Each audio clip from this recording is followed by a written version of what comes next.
Today I am joined by Mr. Nicholas Mattia, a former colleague of mine from a company in Jersey City. We both used to work at called AvPoint, who's moved on to much bigger and better things now. Today is January 20th, 2021. There's some apparently big deal kind of event going on in Washington, D.C. Oh yeah, what's going on today? Some guy named Joe Biden is apparently being inaugurated as the president of the United States. I don't know. Sounds I have kind of no idea. interesting. Maybe I'll check it out after this call. Yeah, but right now, for anyone tuning in, we got something I think is way more interesting. A conversation with this gentleman, this handsome guy in front of us, Mr. Getting Nick the right guy. Mattia, who is the co-founder or founder, excuse me. I'm used to speaking to a lot of co-founders. The founder of Ready Strong Meals, a prepared meal service and catering company. I hope that's an accurate description. Yeah, yeah, I can give you a Uh, little bit more of a background about what we do, but essentially, Actually, yeah. essentially we are a healthy prepared meals company, servicing Jersey, North Jersey, and New York City.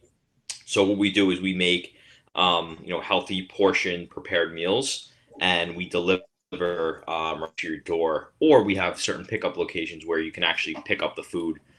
We partner with other gyms and companies where we basically put refrigerators in their establishments, and then these people could actually come and pick up their food.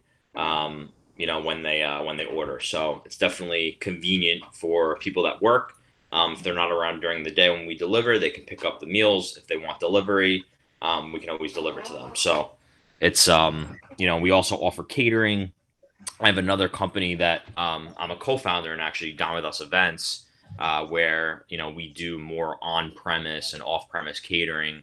Where we're doing like high-end events, so we're doing graduations, birthdays, weddings, etc. But for this call, Ready Strong Meals is a healthy prepared meal service that we offer food to people. Cool, man. I could definitely take advantage of something like that because I know my diet could, use some improving for sure. Yeah. Um, so I'm curious, what made you decide like you wanted it to be like in the healthy food kind of angle? So I've always loved cooking, and you know I wanted to. I've always loved cooking. I always loved working out. So I wanted to like kind of blend the two together. I worked in restaurants when I was younger, and I worked in restaurants actually when I left corporate America. And I saw like a lot of like the oil and butter and stuff that's being fried. What it's being done to the consumer. I mean, obviously, every once in a while you go out, you have a nice meal, but for the most part, like I think you have to eat healthy, Hmm. and what goes into your body is a reflection of how you feel and how you think, mentally and physically. So what I wanted to do was really immerse myself in the food industry, as well as the health, and wellness industry, and then create a company based off of that. So that's where kind of like Ready Strong Meals was born, was kind of blending the two of working out and eating healthy. I've always meal prepped for myself, and I wanted to kind of bring that to other people, bring that experience to other people, and that's exactly what I did. I started cooking meals for people that I'm friendly with, and then all of a sudden they told their friends, and now we're doing, 2 years later, we're doing about 300-400 meals on a weekly basis. So Wow. we've grown quite a bit. Yeah, across like 45, 50 people, and we're only growing. Every week we actually grew in January, and we're on pace to grow even more next week. So it's definitely been an interesting ride, to say the least. Cool, man. That growth is definitely something I think I want to come back to in a minute. Yeah. But there's something there. You said a few things there. You said that stood out to me. One, you said your passion has always been in cooking. Like, Yep. and I know you're like a real, Northeast paisan. Is that kind of Yeah. just Yeah. like a? Is that just kind of like a cultural thing? Like, where'd that passion kind of come from? Yeah, man. Like I always grew up. Every family event was revolved around food. Um, Sure. So like Christmas Eve, we do, I'm Italian, so we do like the seven fishes on Christmas Eve. Thanksgiving, obviously, we have like a really big dinner. Any birthday, baptism, communion, my mom, my grandma, they were in the kitchen cooking. My grandma, not so much anymore because she got really old, but Mm. my mom still gets after it every now and then. So just kind of growing up in that household of always cooking, always eating, somewhat healthy, right? Like there were days where we'd have the sauce on Sundays with pasta that wasn't healthy, but for the most part, my Yeah. mom cooked pretty healthy, and I've always I was surrounded by that growing up. So it was like weird to me when I would go over to like someone's house and their like mom or dad like wouldn't cook and they would just order. I'm just like, wait, we don't get like I don't get a home cooked meal. Kind It of was like just in so my like household. foreign. It was just so foreign to me, because I was always just around like, my mom just cooking every night. She was also a stay at home mom, so Mm. it could be a little different in that sense. But once in a while we'd order pizza on a Friday night or Chinese food on Saturday night. But I would say the bulk of my childhood was my mom, cooking for us, and that had a big influence on my passion for cooking for sure. Yeah. It's, being around all that good food all the time, like I probably would have gotten fat. So I guess that's why the Yeah. working out you mentioned is such an important part of it, and why that's Well, I also ran cross country in high school. So like I would run like 15 miles a day and then come home and just like stuff my face. So like my metabolism was at an all-time high where not so much I look at a carb and I gain weight. So it's so it tough. happens when you turn the corner of 30, right? Yeah, exactly. Exactly. So, I have to like really just keep in mind that I have to eat healthy, and really like what goes into your body, not only like how you look, but how you feel. Like if I eat Mm. like shit, I feel like crap. Yeah. But when I eat healthier, like I feel good, I feel like rejuvenated, like I could take on the day. Yeah. So I've been trying to just like stick with that like every day, and even on the weekends, like in January, I'm doing this challenge 75 hard. It's actually it's a program designed by an entrepreneur, Andy Frisella. I don't know if you know who he is. Definitely check him out. Not He familiar. he founded a company, First Form. They're like a supplement company, and he Hmm. came up with this challenge. You read 10 pages of a self development book, and you take a picture of yourself every day. And I've been doing that since January 1st. So it's been definitely challenging, and going to continue to do it. But I feel great. I'm mentally, sharp, and it's a challenge, and it's called 75 hard for a reason. It's fucking hard. So Yeah. gotta stick But with there's a it. lot less sauce in your diet now. A lot less sauce. Yeah, haven't had sauce in 20 days. So Nice. Wow. That's is that like a record? yeah, I think so for sure. I wouldn't go every any maybe a week or two without any chicken parm or pasta or something. So Well, I'm glad that's working out for you so far. I mean, I've tried like smaller things, like just add more mixed vegetables in my diet, or just try to yeah, force myself to eat some carrots as snacks in between meals. And I can definitely say I noticed a bit of a difference there. So, while I'm for not as sure. committed to it as you've been, I definitely agree with everything you're saying. Hell yeah. Um, Also, there's another thing you said at first, when I wanted to kind of touch on that I thought was interesting. You mentioned, your background is in like in corporate America. I know you Yep. with Salesforce before you started Ready Strong Meals, and we were together at AvePoint, Yep. working in sales there. I'd really like to hear what it was like for you to kind of to decide like how to make that leap, and just kind of like what you felt and experienced as you Yeah. just So did it's that. good. It's a good question. So I was like, it was like I was sitting at Salesforce, just sitting at my desk and looking around one day and just being like, is this my future? Right? Like, do I want to grow up and probably get promoted, maybe go to a different department, maybe become a manager, maybe become a middle manager, of some people, and just like kind of float through life, like make like good money. Yeah. Um, and have the 401k, have the, white picket fence, with the family, etc., and then just, you know, probably live a decent life um, and be okay, right? Be fine. Or do I want to like go to the uncertainty, the uncertain road and really try to like build something? And it was at that point where I was like, I think I want to like travel the road that's been traveled less, because Hmm. I was always at the point where like I was too complacent and stagnant where I wanted to make myself uncomfortable again.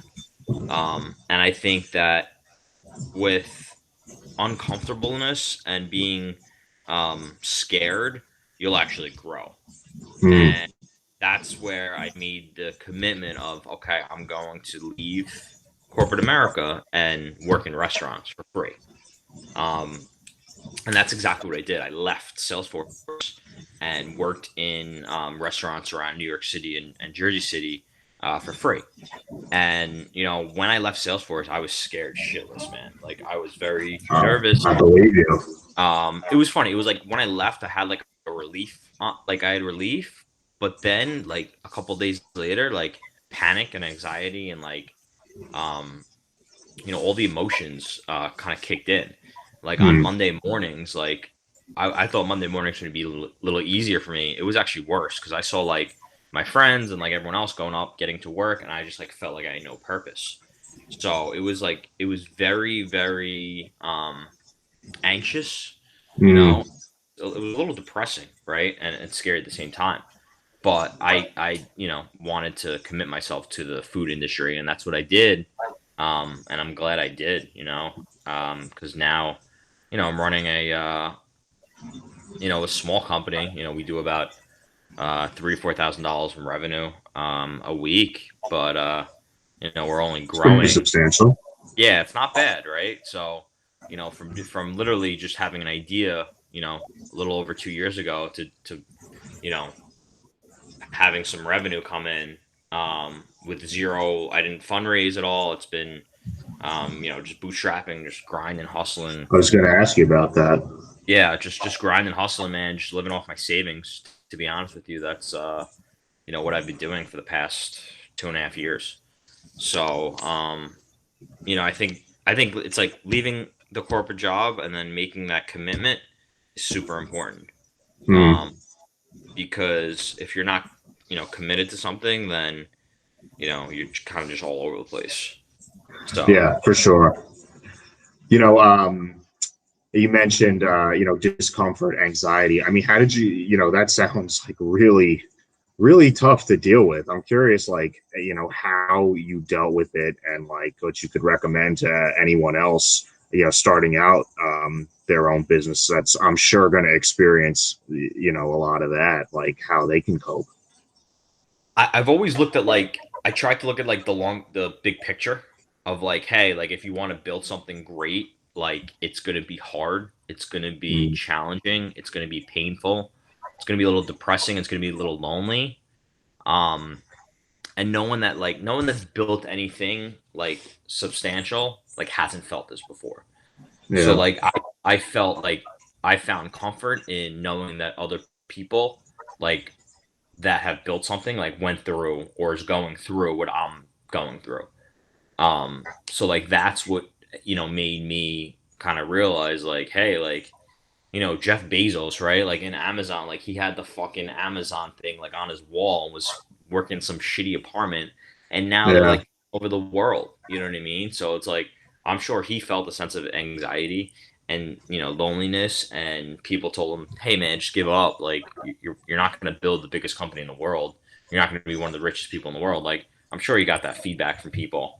Um, but it's like as long as my thing is as long as you're committing and understanding that it's going to take time and respecting the process. Like I talk about that a lot with people is because I have a lot of like young entrepreneurs that reach out to me. Hey, I want to do this, I want to do that.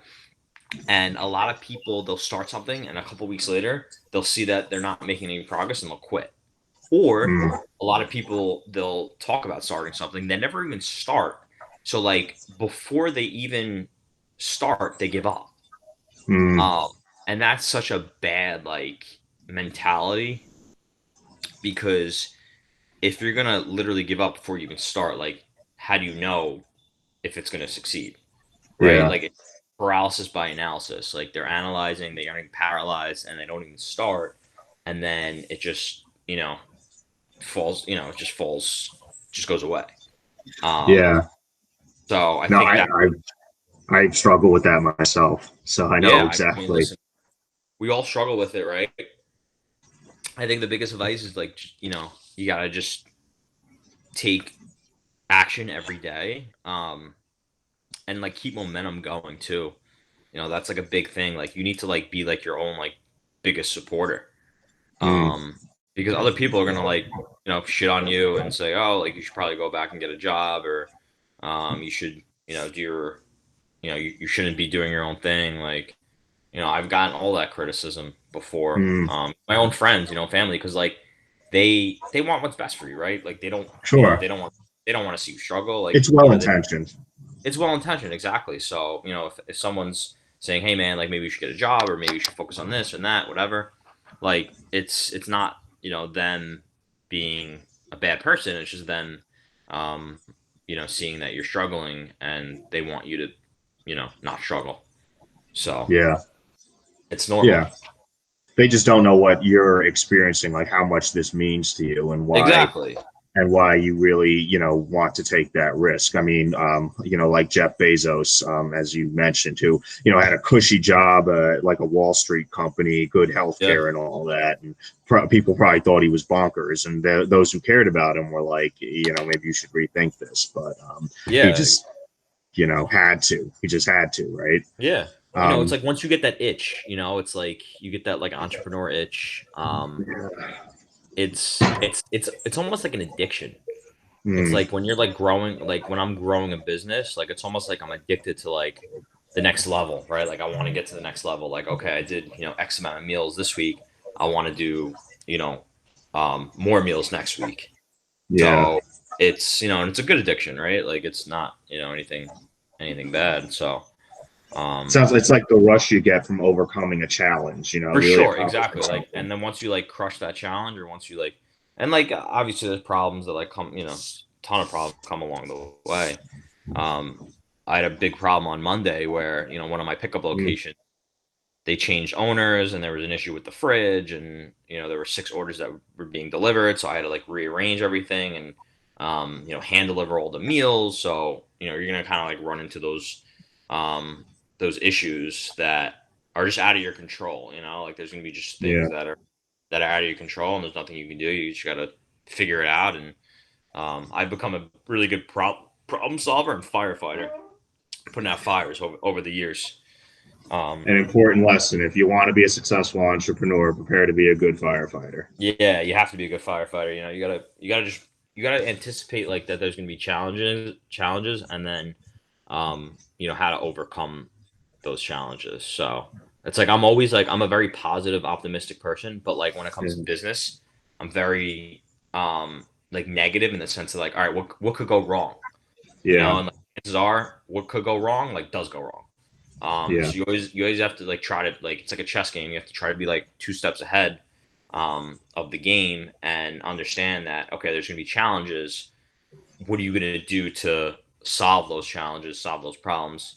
Because you can bitch and complain and like yell and scream and cry and whatever, but obviously nothing's gonna get done if you do that. yeah, Um, for sure. I once had a friend, tell me his general outlook on life was he's not an entrepreneur, but it was he basically summed it up as expect the best, but prepare for the worst. yeah, it's So good. it Quote. sounds like kind of like what you're saying, right? Keep that optimistic outlook, believe in what you're doing, but also, stay grounded in reality, realize things can and will go wrong. And Correct. you kind of need to keep control over yourself for when those things you don't have control over arise. Exactly. No, I couldn't agree more. Definitely. Yeah. Yeah. That's and it sounds like really what helps keep you a few takeaways I got from there was, your the experience of all these challenges, these difficulties. It's not unique to you, Nick Mattia, or to any particular entrepreneur. Correct. It's universal. So Exactly. there's value to be taken in maybe commiserating with other entrepreneurs or just hearing their stories so you can realize, okay, this isn't the world conspiring against me. This is just kind of what No, happens. and like that's very important, right? You bring up a good point. Like you could never play the victim card, right? Yeah, You can't play the, oh, like why is this happening to me? Like, oh my, like this doesn't happen to anybody else. Like, no, like chances are if that happened to you, like that's happening to other entrepreneurs. Like yeah, you're not the only one experiencing challenges, adversity, like difficulties. Like that has definitely happened to other people. So you just have to learn how to, overcome it. And what's good about it is like you learn, right? So if like there's an issue, if there's a problem, like you learn, okay, like how could that be avoided, or how can I, um, not let that happen again, or like what's my backup plan if that does happen again. So like it's funny, like on Monday there was an issue, like on Tuesday I had a meeting with another gym where that's going to be a backup location if this other gym falls through. So like that's my backup plan. mm, And it's like you have to be like prepared for that always. So yeah.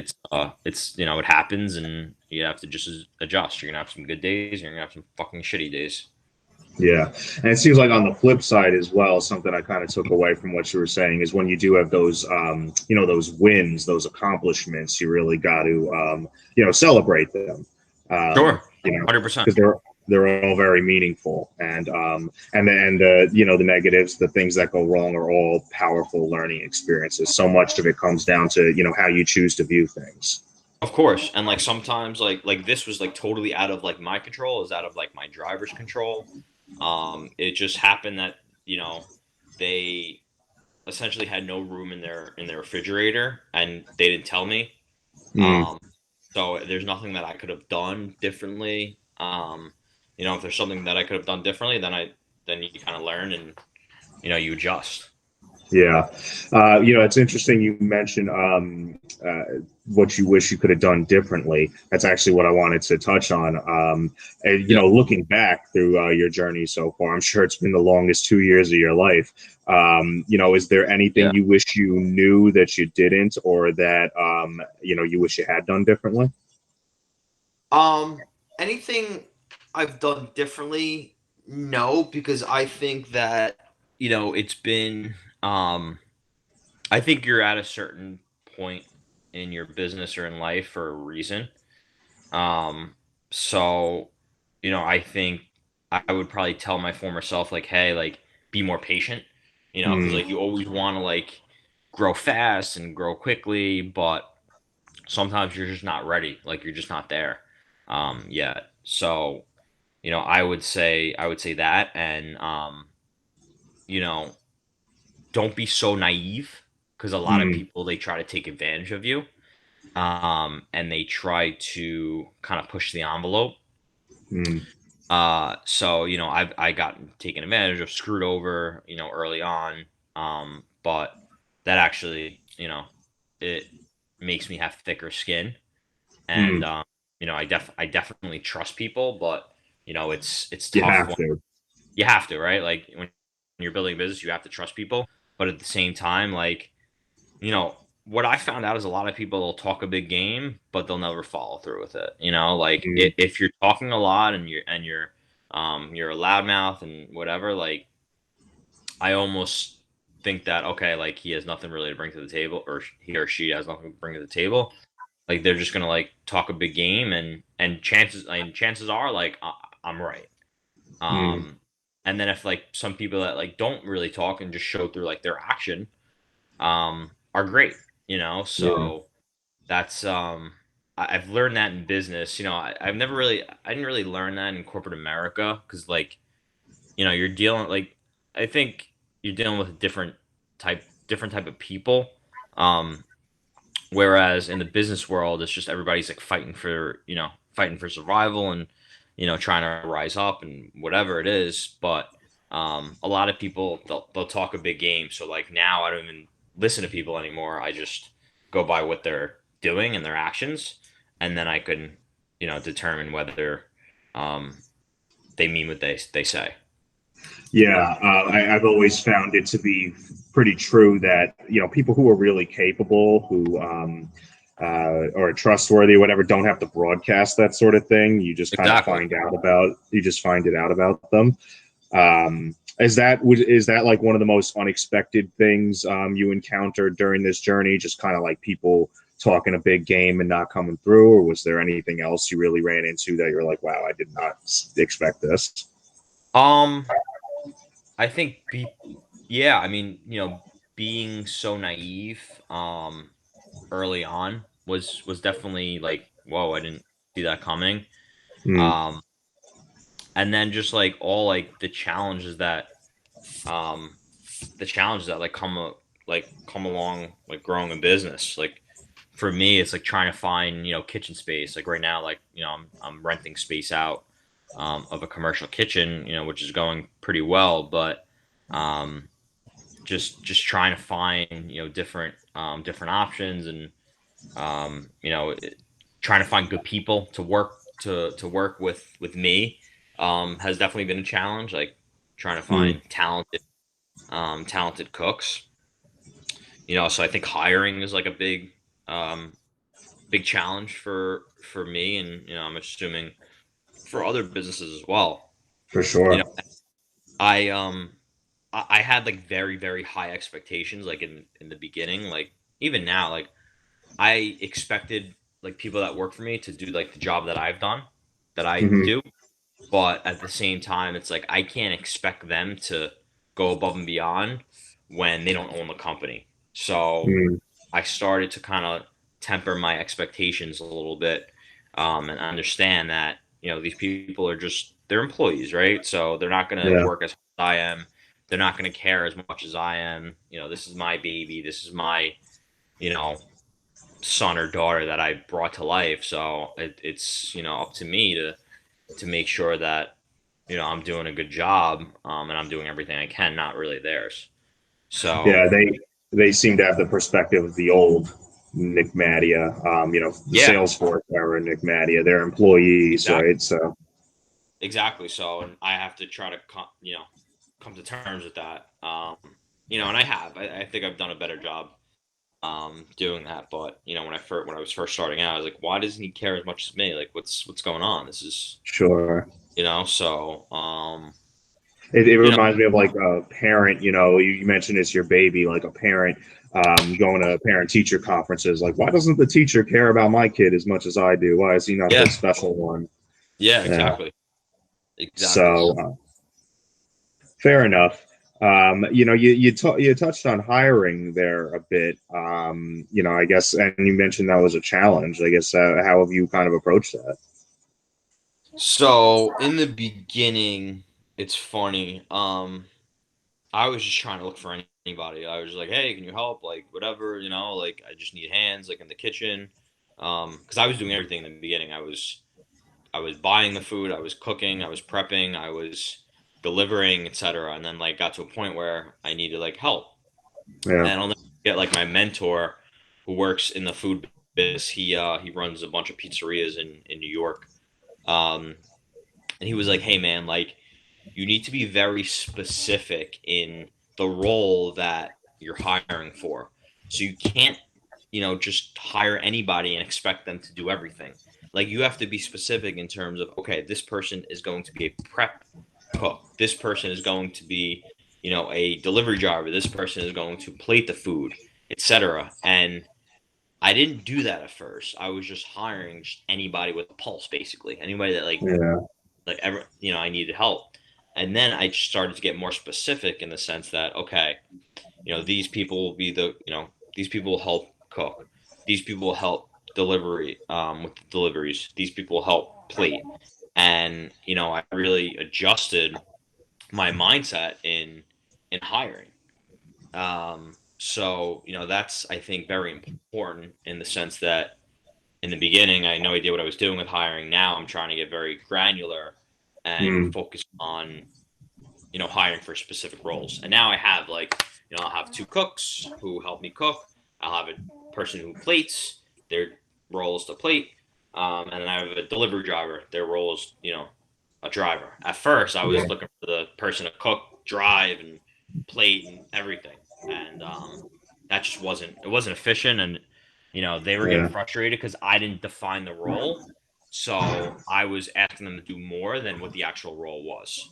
And that happens all Mm, the time in corporate America, right? It's like, your responsibilities are XYZ, but then, your manager tells you to do everything else, and you're like, wait, I'm not getting comp for this. Why should I do? yeah. Um, As an employee, I've known what that's like. See a job description. It's like you'll wear many hats. It's like, does that mean you want me to sweep the floors and clean the right, bathrooms in right, addition to selling your software? exactly. So, So, I mean, at the end of the day, it's, for me, it's been definitely a learning curve mm, of defining the roles, but I've gotten much better in doing that, and I try to have specific roles for different people, in my company. gotcha. Yeah. So it sounds like a good place to start when hiring and growing the business is having those roles clearly defined. Yes, roles clearly defined. At first, I didn't know what the hell I was doing. I was just Mm, scrambling to find people to help. But now, I'll put a description up on Indeed, and I'll be very specific about it.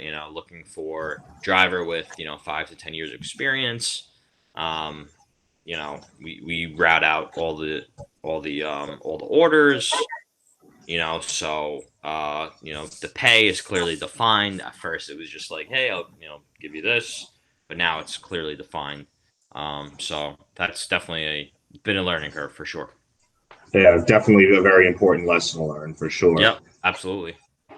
Once recently I saw you on LinkedIn. You mentioned, I think it was the role of technology, Yep.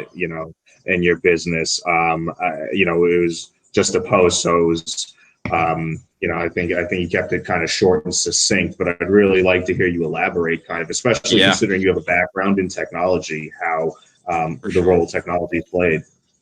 For sure, man. So at first, when I literally first started, I was taking orders via like messages on Instagram and text Mm, messages, phone calls, not even email. I didn't have an email set up.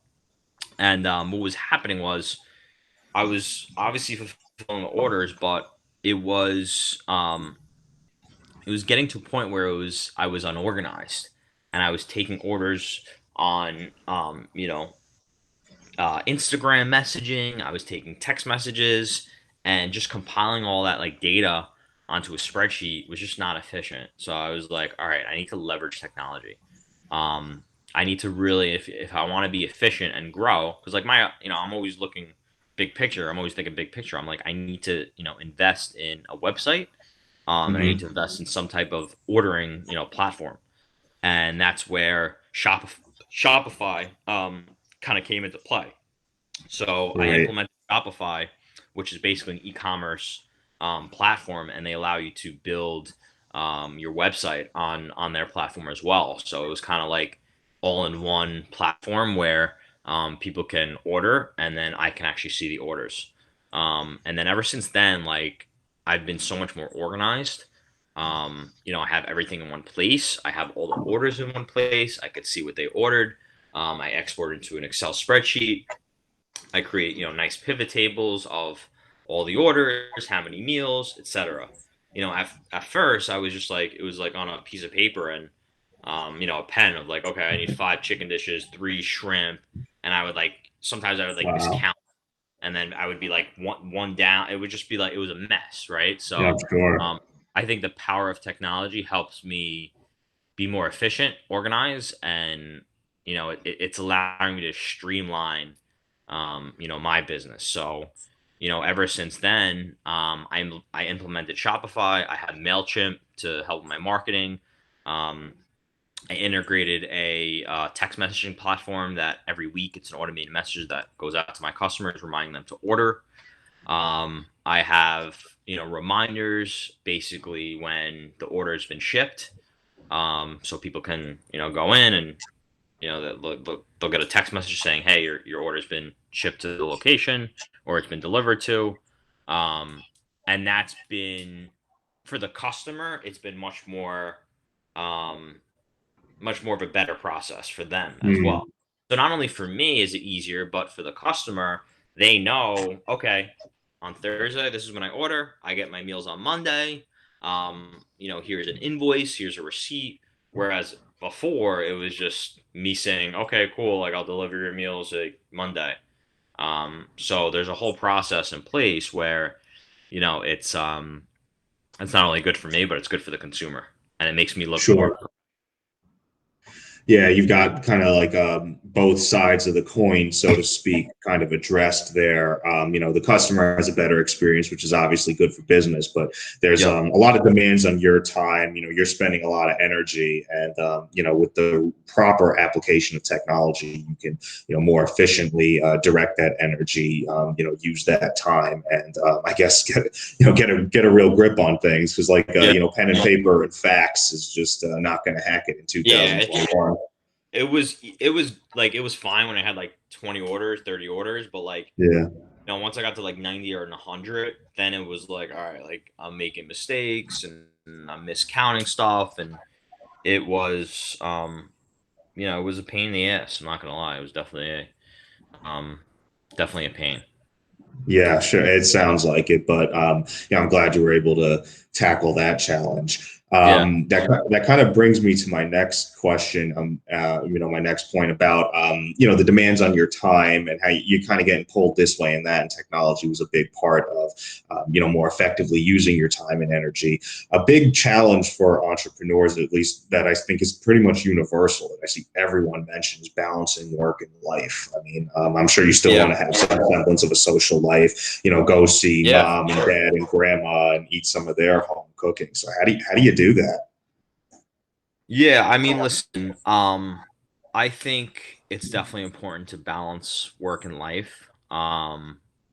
It's tough, right? Like now I'm like growing a little bit more where I have to, obviously when you grow, you have to just work more, right? It's just common Yeah. sense.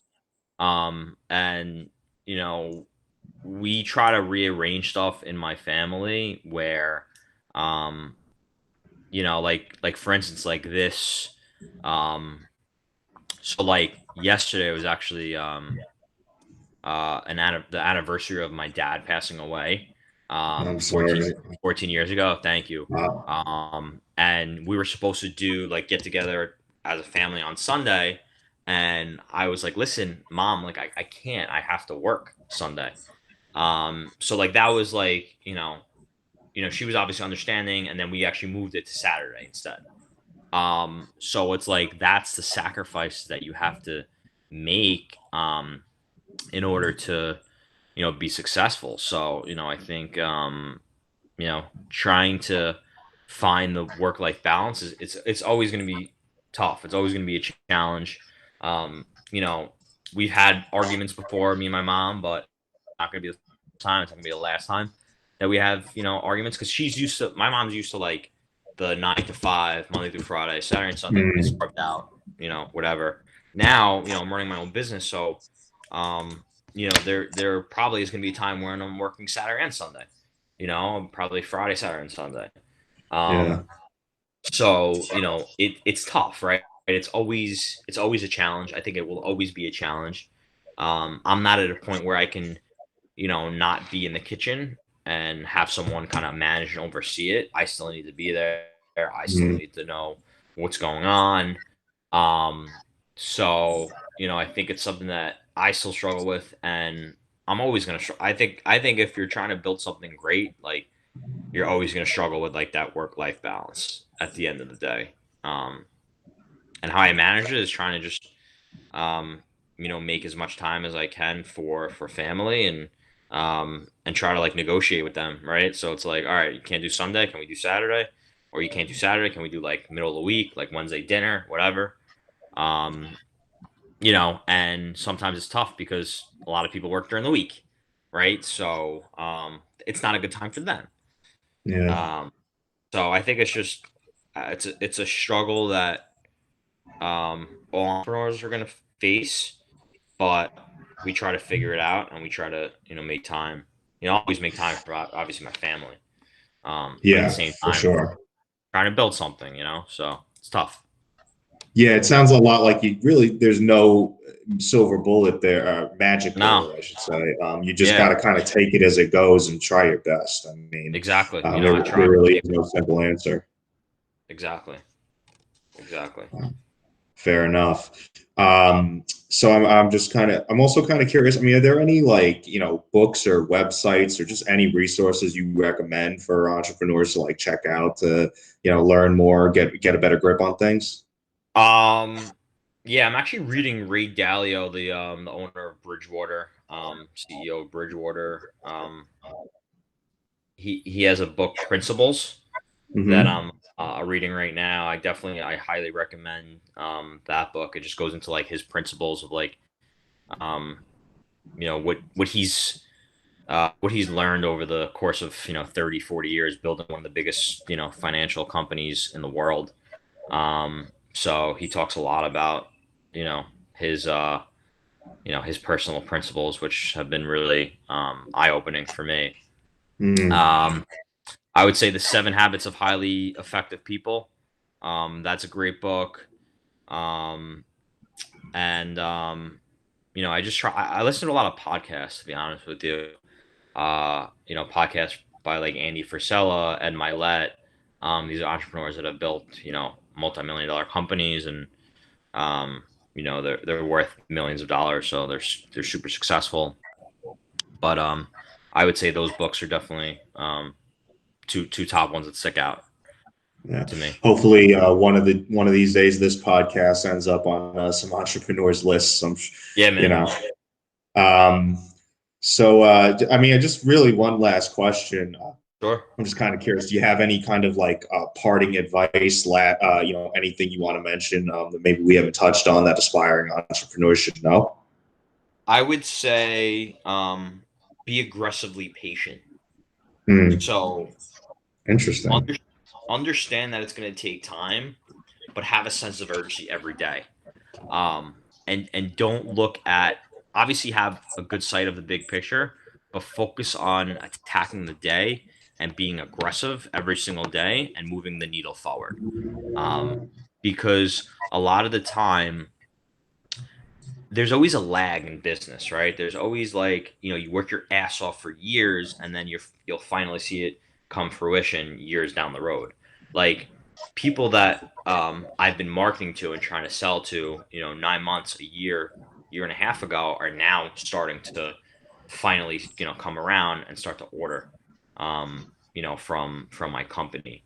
Kind of like And prospects at Salesforce. yeah, I mean, exactly, right? So, I think it's like, be aggressively patient, have that sense of urgency every single day, and if you can move the ball forward in any way, um, you should be doing that every single day.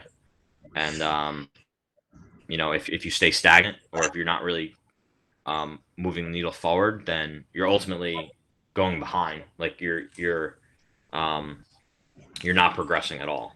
So that's uh that's my advice is be aggressively patient, persistent, and just keep grinding. It sounds great because that's not cliched at all. It's definitely a very original thought, which is why I Yeah, like it so much. And it almost seems like something of a paradox because these two things conflict with each exactly. other, but nonetheless, it is something you can do. It's something you should do. Kind of like how it almost seems like healthy and tasty food tends to conflict with each other, but we've got a company like Ready Strong Meals that makes it possible. Exactly. 100%. All right. 100%. Well, Nick, thank you so much. It's been a real pleasure Yeah, speaking man. with you. I appreciate you taking out the time. It was good reconnecting too. I haven't seen you in a Yeah, for while, sure, man. so Yeah, yeah, yeah. It's definitely been really I see enjoyed you on this LinkedIn every while, so it's been good, chatting with you. for sure, man. Thanks again. All right, brother. 1 second, let me just.